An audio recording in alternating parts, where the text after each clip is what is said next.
धन्यवाद। माननीय मंत्री श्री चिराग पासवान जी। धन्यवाद मुझे ये अवसर देने के लिए।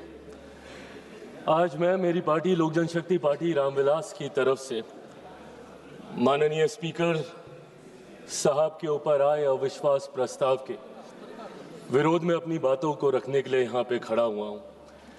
आज जब मैं अपनी बातों को यहाँ पे दर्ज करा रहा हूँ, मुझे अफसोस इस बात का होता है कि आज हमारा विपक्ष इतना मुद्दाहीन हो गया है कि आज उन्हें सदन में लाने के लिए एक अविश्वास प्रस्ताव, वो भी स्पीकर साहब के खिलाफ, इन तमाम मुद्दों में, सरकार की तमाम गतिविधियों में, तमाम कार्रवाइयों में अगर उन्हें सबसे ज़्यादा महत्वपूर्ण कुछ लगा तो वो इसको लेकर आए। ये अपने में दर्शाता है कि अब विपक्ष के पास या तो कोई मुद्दा बचा नहीं, और हकीकत इसमें यह भी है कि सरकार की जो भूमिका रही है पिछले 11 सालों में, मेरे प्रधानमंत्री नरेंद्र मोदी जी के नेतृत्व में जिस तरीके से सरकार की उपलब्धियां रही हैं, नीतियां रही हैं, शायद उन्होंने कभी विपक्ष को ये मौका दिया भी नहीं। पर आज जब हम लोग इस अविश्वास प्रस्ताव की बात कर रहे हैं, स्पीकर व्यक्ति विशेष नहीं होता, चेयर होता है,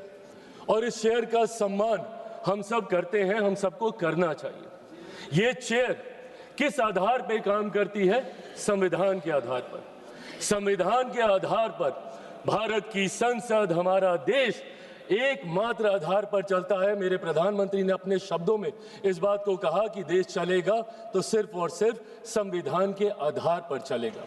मैं संविधान की ये कितना ये सम्मान करते हैं, क्योंकि कई बार कांग्रेस के तमाम नेता अपनी जेब में संविधान की किताब को लेकर घूमते हैं, अलग अलग मंच पे उसको लहराने का काम करते हैं। संविधान का सम्मान आप कितना करते हैं उसकी चर्चा मैं बाद में करूंगा, पर संविधान के रचयिता, उनका इन्होंने कितना सम्मान किया इसका भी जिक्र आज होना जरूरी है, क्योंकि आज उन्हीं के बनाए हुए संविधान के आधार पर इस शेर का हम लोग सम्मान करते हैं। डॉक्टर बाबा साहेब भीमराव अंबेडकर। मैं पूछना चाहता हूं कांग्रेस विपक्ष के नेता और दलों से जो इनका समर्थन करते हैं, बताइए मुझे डॉक्टर बाबा साहेब भीमराव अंबेडकर का क्या सम्मान किया इन्होंने? बल्कि इतिहास गवाह है और हर कोई जानता है कि बाबा साहेब का सबसे ज्यादा अपमान करने का अगर किसी ने काम किया तो वो कांग्रेस की पार्टी है। आप बता दीजिए मुझे एक कार्य आप मुझे बता दीजिए जो आपने बाबा साहेब के सम्मान में किए हों। लगभग 4 दशक से ज्यादा भारत को स्वतंत्र हुए हो गए थे, पर उसके बावजूद बाबा साहेब की एक भी प्रतिमा, मैं फर्स्ट टाइम मेंबर पार्लियामेंट जब 2014 में बन के आया था, मुझे आश्चर्य होता था ये सोचकर कि एक ऐसा सदन जो संविधान के आधार पर चलता है और उसी संविधान के रचयिता की एक तस्वीर तक भारत की संसद में नहीं है। बताइए क्यों नहीं कांग्रेस पार्टी ने उनकी प्रतिमा लगाई? आज संविधान के सम्मान की बात करते हैं, क्यों 4 दशक तक 89 से पहले 89 में जब वीपी सिंह जी की सरकार थी, जिसका समर्थन भारतीय जनता पार्टी कर रही थी, जिस सरकार में मेरे नेता, मेरे पिता आदरणीय रामविलास पासवान जी श्रम एवं कल्याण मंत्री थे, उस सरकार में पहली बार बाबा साहब का तैल चित्र भारत के सेंट्रल हॉल में लगाने का काम किया, जिसको आज हम लोग संविधान सदन बोलते हैं। और तकलीफ इस बात की कि उस वक्त तक एक दल नहीं, एक परिवार के 3-3 सदस्यों की प्रतिमा उस सदन में लगी हुई थी, पर बाबा साहब की प्रतिमा इन लोगों ने लगाना जरूरी नहीं समझा। आज हम लोग जब गर्व से बोलते हैं, फख्र से बोलते हैं, भारत रत्न डॉक्टर बाबा साहब भीमराव अंबेडकर, भारत रत्न की उपाधि इनको उस सरकार में देने का काम किया। उनके जन्म दिवस पर 14 अप्रैल को छुट्टी की घोषणा करने का काम उस वीपी सिंह जी की सरकार में किया गया। और ये लोग बात करेंगे संविधान की। जब आप संविधान के रचयिता का सम्मान नहीं कर सकते तो उस संविधान का क्या सम्मान करेंगे? ये सवाल आपसे पूछना बनता है। और संविधान को पॉकेट में लेके घूमते हैं आप लोग। पॉकेट में लेके घूमने की चीज है हमारा संविधान, अलग अलग मंचों पे लहराने की चीज है हमारा संविधान। एक प्रसंग महोदय आपकी इजाजत से मैं देना चाहूंगा। 2020 में किसी कारणवश मैं अकेले चुनाव लड़ रहा था बिहार विधानसभा का, और उस वक्त मुझे चुनाव प्रचार के दौरान, क्योंकि मैं गठबंधन से अलग था, तो ऐसे ही विपक्षी दल जितने बिहार के हैं, मुझे कहा जाता था कि मैं अपने चुनाव प्रचार में मेरे प्रधानमंत्री की तस्वीर का इस्तेमाल नहीं करूंगा। उस वक्त मैंने कहा था कि मुझे मेरे प्रधानमंत्री की तस्वीर बैनर पोस्टर होर्डिंग पे लगाने की जरूरत नहीं है, प्रधानमंत्री मेरे दिल में बसते हैं, जरूरत पड़ेगी तो दिल चीर के दिखाऊंगा। और ये है संविधान हमारा, इस लोकतंत्र के मंदिर की आत्मा है संविधान, हमारे देश की रीढ़ है संविधान, 140 करोड़ लोगों का स्वाभिमान है संविधान। कैसे संविधान को आप अलग अलग मंच पे लहराते हैं, उसकी किताब को ये लोग जेब में लेके घूमने का काम करते हैं, और संविधान का सम्मान with all due respect Congress बताएगी, जिन्होंने 1975 में देश में इमरजेंसी लगाकर सही मायनों में संविधान की हत्या करने का काम किया। आज ये संविधान का पाठ हमें यहाँ पे सिखाने आए हैं। और अगर आप संविधान की बात अगर आप करते हैं तो संविधान सिर्फ अधिकारों की बात नहीं करता, जिम्मेदारियों की भी बात करता है। राइट्स एंड ड्यूटीज को पैरेलली लेकर चलने का काम संविधान करने का काम करता है। यहां पे आपको अपने राइट्स याद रहते हैं, आप अपने हकों की बात करते हैं, बोलने का अधिकार, बोलने का अधिकार, बोलने का अधिकार, बोलने का अधिकार। देश विरोधी ताकतों की आवाज बनना कतई नहीं हो सकता, उसे कभी नहीं स्वीकार किया जा सकता। आप बोलने की आजादी की बात करते हैं, अपनी जिम्मेदारियों का भी तो एहसास कीजिए। कितनी बार आपने इस सदन का मंच का इस्तेमाल किया, कीजिए इस्तेमाल, पर सिर्फ एक जिद पे अगर आप अड़ जाएंगे कि मैं बोलूंगा तो इस नियम के तहत बोलूंगा, मैं बोलूंगा तो ऐसे बोलूंगा, अब बोलूंगा तब बोलूंगा। क्या प्रश्नकाल नहीं है मंच बोलने के लिए? क्या शून्यकाल नहीं है मंच बोलने के लिए? क्या अलग अलग डिबेट्स नहीं है मंच बोलने के लिए? आज राष्ट्रपति जी के अभिभाषण पे आए धन्यवाद प्रस्ताव के ऊपर आप रखते जितनी बातों को रखना है, पर सिर्फ एक जिद कि मैं ऐसी बात बोलूंगा जिसकी कोई प्रामाणिकता नहीं है, और उस जिद के चक्कर में आप भी नहीं बोले, किसी को नहीं बोलने दिया। यहाँ सपा, टीएमसी, जो भी लोग यहाँ पे मौजूद हैं, इन लोगों का भी समय पूरा खाने का काम सिर्फ एक व्यक्ति और उनकी उस जिद ने, और उस जिद की वजह से आपके खुद अपने दल के नेता कितना सफर कर रहे हैं। मैं खुद, मेरे दल में 3 first timer member of parliaments हैं। मैं चाहता हूं कि उन्हें ज्यादा से ज्यादा मौका मिले। आपकी पार्टी में कितने फर्स्ट टाइमर्स होंगे, सपा में कितने होंगे, टीएमसी में कितने होंगे? सदन चलेगा तब तो बोलने का मौका मिलेगा। और कितने मौके मिलते हैं भाई, बाकियों को तो फिर भी समय मिल जाता है। जो बड़े चेहरे होते हैं वो मीडिया के माध्यम से अपनी बातें रख लेते हैं, बट कोई पहली बार का सांसद अपने क्षेत्र में दिखाने के लिए कि मैंने तुम्हारे लिए सवाल उठाया, प्रश्नकाल ही होता है, उनके पास यही 0 आवर होता है। या अगर कभी कोई डिबेट होती है तो उनकी पार्टी उनको मौका देती है, यही मौके होते हैं ना। तो इन मौकों का इस्तेमाल करने की बजाय अगर संसद में गतिरोध ही चलता रहेगा, संसद को आप चलने ही नहीं देंगे, और क्यों नहीं चलने देंगे? सिर्फ एक जिद की वजह से। और जिद पे क्या याद आता है? अधिकार, बोलने का अधिकार, बोलने का अधिकार। आपकी ड्यूटीज कहां जाती है? My right to move my hand stops when the nose of the other person starts. आपको रुकना होगा, आपको अपनी जिम्मेदारियों का एहसास करना होगा, और आपकी जिम्मेदारी ज्यादा है। आप विपक्ष हैं, विपक्ष का काम है सरकार को घेरना, घेरिए। रोज सुबह हम मंत्री तैयारी करके आते हैं, रात भर हम लोग बैठते हैं कि कल सदन में सवाल है, पूछिए सवाल, देंगे हम जवाब। अकाउंटेबिलिटी तय कीजिए, बट अकाउंटेबिलिटी तय करने की रिस्पॉन्सिबिलिटी आपके ऊपर है। ये आपकी जिम्मेदारी है कि हमारी जवाबदेही को आप तय करें, पर ये जवाबदेही आप तय नहीं कर रहे। प्रश्नकाल नहीं चलने देते, शून्यकाल नहीं चलने देते। क्या ये वो मंच नहीं है? सदन में सिर्फ आप एक विषय पर बोलेंगे तभी आपकी बात दर्ज की जाएगी। और यही कारण है कि एक के बाद एक देश की जनता इन्हें नकारने का काम कर रही है। मैं बिहारी हूं, बिहार की धरती से आता हूं। जयप्रकाश नारायण जी ने बिहार की धरती पर ही वहां के गांधी मैदान में संपूर्ण क्रांति का आह्वान किया था, और वो संपूर्ण क्रांति का आह्वान कांग्रेस की सत्ता को ही उखाड़ फेंकने के लिए किया था। उन्होंने कहा था, सिंहासन खाली करो कि जनता आती है। और आज वही काम देश की जनता के समर्थन से मेरे प्रधानमंत्री कांग्रेस मुक्त भारत करने का कर रहे हैं। क्यों? क्योंकि आपका आचरण ऐसा है। इस तरीके के आचरण को कतई नहीं स्वीकारा जा सकता। सदन में इस तरीके से आना, टेबल पर चढ़ जाना। मैं खुद सनातनी हूं, मैं मानता हूं अगर ये लोकतंत्र का मंदिर है तो यहाँ पे रखे कागज, टेबल, कुर्सी मां सरस्वती का रूप है। किस तरीके से आप कागज फाड़ते हैं, एसजी साहब के टेबल पे आप खड़े हो जाते हैं, चेयर तक आप जाने का काम करते हैं। इस तरीके का आचरण, और कैसे हम इसको न्यू नॉर्मल मान लें? क्योंकि ये आचरण निरंतरता में होता गया तो परंपरा बन जाएगी और परंपराएं उदाहरण बन जाएंगी। और कल जो हमारी जगह यहाँ पे बैठा होगा वो आज का उदाहरण दे रहा होगा। इसीलिए जरूरी है आज की तारीख में हमें अपने आचरण को सुधारने की। एक के बाद एक जब मैं विपक्ष की जिम्मेदारियों की बात करता हूं, लोकतंत्र की खूबसूरती है सत्ता पक्ष विपक्ष। जहां सत्ता अपनी बात रखेगी, विपक्ष अपनी बात रखेगा। क्या है इनका ऑल्टरनेट विजन? एक विजन बता दें मुझे। अगर सरकार ये गलत कर रही है तो ये चीजें हैं, आप इसको सही कीजिए। ऑल्टरनेट विजन आप देंगे नहीं, सिर्फ आरोप लगाएंगे और लोगों को भ्रमित करने का काम करेंगे। आज तक इन लोगों ने लोगों को सिर्फ विपक्ष ने डराकर अपनी तरफ करने का काम किया। एक के बाद एक ऐसे मुद्दे उठाते हैं और उसको लेकर भ्रम फैलाने का काम करते हैं। कभी सीए का मुद्दा उठाते हैं, हम लोग सदन में कह के थक गए भैया कि सीए का कानून एक ऐसे नागरिकता देने वाला कानून है जहां पे वहां दूसरे अल्पसंख्यक लोगों को नागरिकता देने का कानून है, जहां पे बहुसंख्यक ही मुसलमान है। अब मुसलमानों के बीच में जाके भ्रम फैलाना, नागरिकता छीन ली जाएगी, नागरिकता छीन ली जाएगी। किसकी नागरिकता छीन ली गई?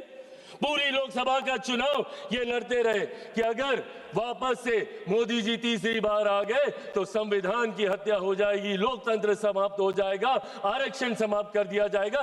किसका आरक्षण छीन लिया गया? कहां का लोकतंत्र समाप्त हो गया? कौन से संविधान की हत्या कर दी गई? एक के बाद झूठ बोलना और इस तरीके से लोगों को भ्रमित करना। और अब नया हथियार इनको मिला एसआईआर को लेकर। एसआईआर को लेकर सदन नहीं चलने देंगे, उसको लेकर हंगामा करेंगे।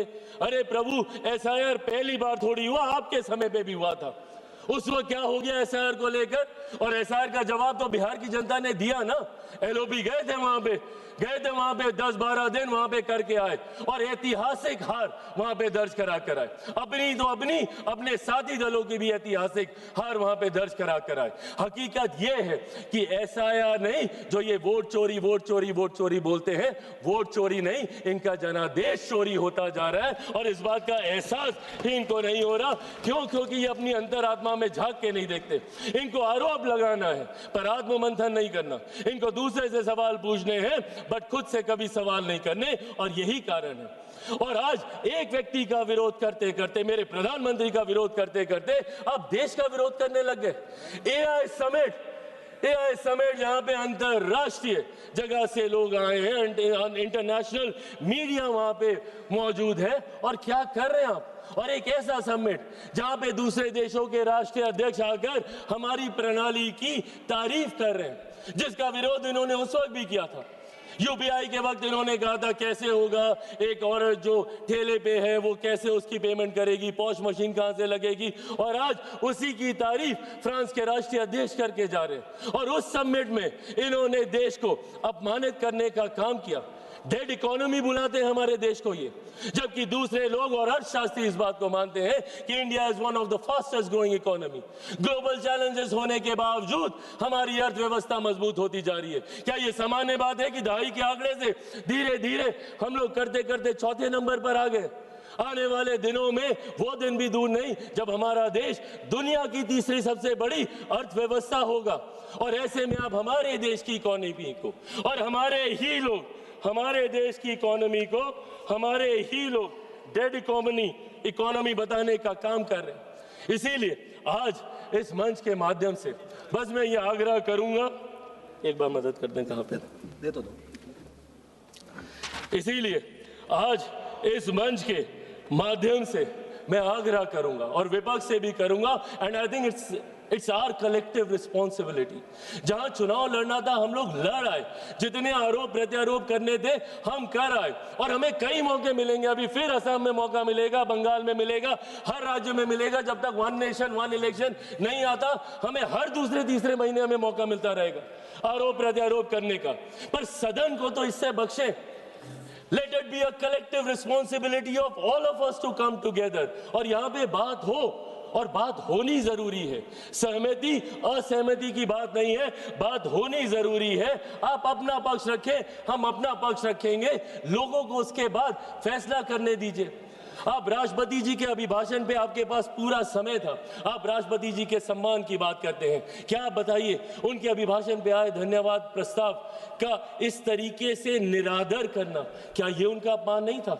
जिस तरीके से विपक्षी दल बंगाल वो गई थी, जिस तरीके से वहां की सरकार, अरे राष्ट्रपति हैं वो, चुनावी राजनीति से, दलगत राजनीति से उठकर है वो, और जिस तरीके से उनका अपमान वहां पे किया जाता है, क्योंकि इनको तकलीफ इस बात की है कि देश के सबसे वंचित वर्ग से आने वाली एक महिला देश के सर्वोच्च पद पर जाके बैठी है, ये बात इन्हें चुभती है। और इसीलिए राष्ट्रपति जी के अभिभाषण पर ये अपनी बातों को नहीं रखने देना चाहते। अंत में महोदय, मैं बस ये कहना चाहूंगा, आज जिनके खिलाफ ये अविश्वास प्रस्ताव लेकर आए हैं, आदरणीय ओम बिरला जी, हम सब जानते हैं और दिल पे हाथ रखकर इनमें से किसी से भी पूछेगा, हर व्यक्ति कहेगा कि ऐसे स्पीकर जिन्होंने दलगत राजनीति से उठकर हर किसी का सम्मान करने का काम किया। एक मिनट माननीय सदस्य, एक मिनट। माननीय सदस्यगण, सदन की सहमति हो तो सभा की कार्यवाही 7 बजे तक के लिए बढ़ा दी जाए। 10 बजे तक बढ़ा। माननीय सदस्य बोलिए। आदरणीय ओम बिरला जी, हम सब जानते हैं कि उनका व्यक्तित्व कैसा है, कितनी समावेशी सोच वाले हैं। उन्होंने हमेशा प्रयास किया कि ज्यादा से ज्यादा लोगों को अकोमोडेट किया जाए, ज्यादा से ज्यादा फर्स्ट टाइमर्स को मौके दिए जाएं।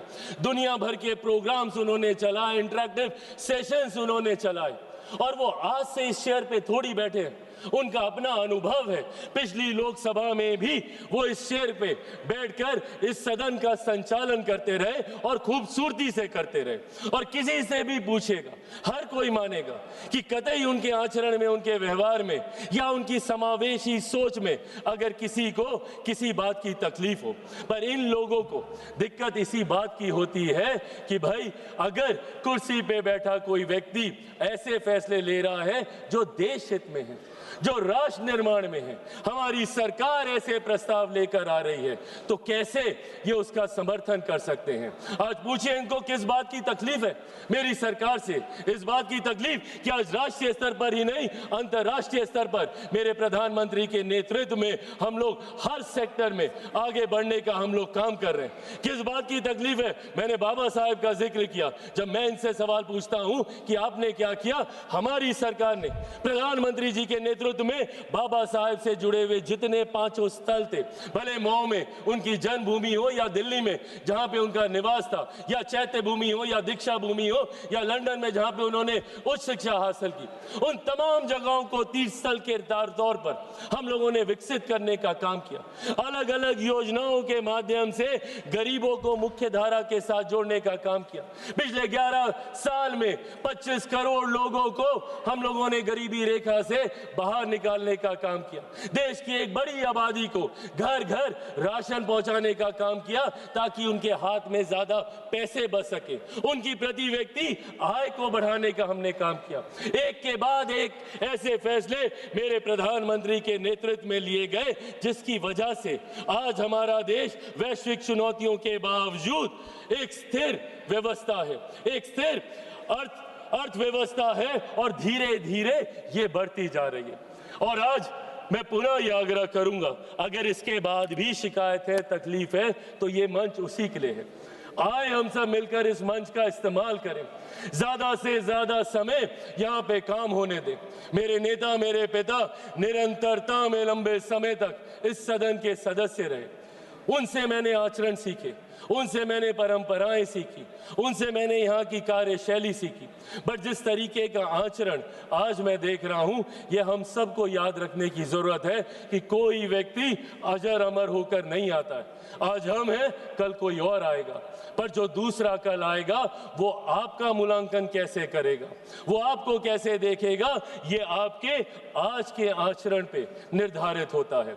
इसीलिए आने वाले दिनों के लिए, मेरे बच्चों के लिए, आने वाली नई पीढ़ियों के लिए हम लोग खूबसूरत परंपराएं यहाँ से स्थापित करके जाएं, उसके लिए हम सबको यहाँ पर मिलकर कार्य करने की जरूरत है। एक बार फिर से आपने मुझे मौका दिया और मैं आदरणीय ओम बिरला जी का हृदय से बहुत सम्मान करता हूँ और मैं मानता हूँ कि वो जल्द वापस इस कुर्सी को आके अपना उसको सुशोभित करने का काम करेंगे। मैं अपनी पार्टी की तरफ से आए इस अविश्वास प्रस्ताव का विरोध करते हुए अपनी बातों को समाप्त करता हूं। धन्यवाद। माननीय